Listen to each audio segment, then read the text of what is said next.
নমস্কাৰ ইউনিজলৈ স্বাগতম জনাই ষ্টুডিঅ'ত মই প্ৰণামী আৰু দিবলৈ লৈছোঁ গুৰুত্বপূৰ্ণ খবৰ। ৰেজাউল কৰিম চৰকাৰৰ লগত এনে কৰাৰ প্ৰত্যুত্তৰ 2024ত পাব কংগ্ৰেছে। এইবাৰ AIUDFৰ বিধায়ক আশৰাফুল হুছেইনে এক মন্তব্য কৰা দেখা পোৱা গৈছে। ৰেজাউল কৰিম চৰকাৰৰ লগত যি ঘটনা সংঘটিত হ'ল, অৰ্থাৎ কংগ্ৰেছত যোগদান কৰি দুদিন পিছতেই কংগ্ৰেছ ত্যাগ কৰিলে।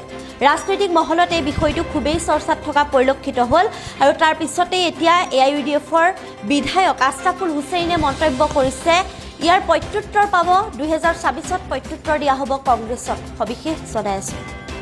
লৈ আহিছোঁ এক গুৰুত্বপূৰ্ণ খবৰ। প্ৰাক্তন আমচুৰ সভাপতি ৰেজাউল কৰিম চৰকাৰে কংগ্ৰেছ পদত্যাগ কৰিছিলে আৰু তাৰ পিছতে এতিয়া বিস্ফোৰক মন্তব্য চেঙাৰ AIUDFৰ বিধায়ক আশৰাফুল হুছেইনৰ।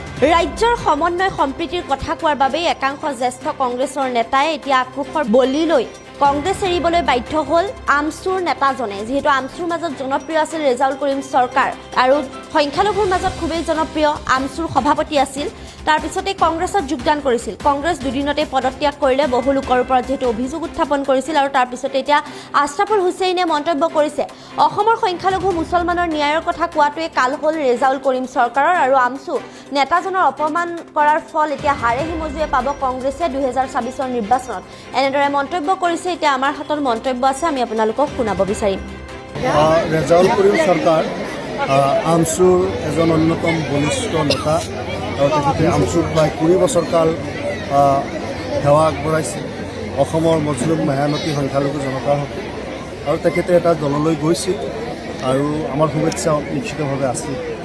কিন্তু দেখা গ'ল সেই দলত এটি সম্প্ৰীতিৰ কথা কোৱাৰ পিছত তেওঁক সেই দলৰ পৰা এনেকুৱা পৰ্যায়লৈ পোৱাই দিলে যেন বিজেপিৰ এজেণ্ট হৈ তেওঁ কথা কৈ আছে। সেয়া অত্যন্ত দুৰ্ভাগ্যজনক আছিল আৰু সেই ক্ষেত্ৰত আমি খুব মৰ্মাহত হৈছোঁ। অসমৰ সংখ্যালঘু সমাজ মৰ্মাহত হৈছে। এই ধৰণে কংগ্ৰেছৰ শীৰ্ষস্থানীয় নেতৃবৃন্দই তেখেতে এটি সম্প্ৰীতিৰ কথা কোৱাৰ পিছতো বিজেপিৰ নেৰেটিভত ভৰি দি তেওঁলোকে সেই সংখ্যালঘু জনগোষ্ঠীৰ নেতাক তেওঁলোকে এই ধৰণে তাৰ পৰা খেদি পঠিয়ালে।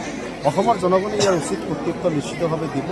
ৰেজাউল কৰিম চৰকাৰৰ লগত কংগ্ৰেছে যিখিনি কৰিলে সেইখিনি উচিত প্ৰত্যুত্তৰ আমি জনগণৰ পৰা বিচাৰিছোঁ আৰু জনগণে নিশ্চিতভাৱে এই কথাবিলাক আপোনালোকে দেখিছে, ছ'চিয়েল মিডিয়াত কোৱাকৈ আৰম্ভ কৰিছে যে আচলতে কংগ্ৰেছ দলটোত যে সংখ্যালঘুৰ হক আৰু অধিকাৰৰ কাৰণে মাত মতাৰ কাৰণে এটি পৰিৱেশ নাই। তেওঁলোকৰ হৈ কোনোবা বিধায়ক বা নেতা হ'লে তেওঁলোকে যে মুখ নিশ্চুপ ৰাখিব লাগে, সংখ্যালঘুৰ কথা ক'লে তেওঁলোকৰ উজনিৰ ভোট ভাঙি যায়, অমুক হয় তমুক হয়।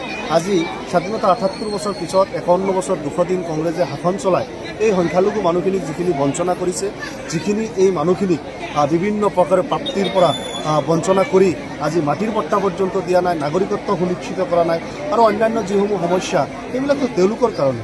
আজি এই কথা বতৰাবিলাকে তেওঁলোকে সমাধানো নকৰে আৰু তাতে ক'বও নিদিয়ে। আচলতেতো কংগ্ৰেছলৈ কোনো যাবই নালাগে।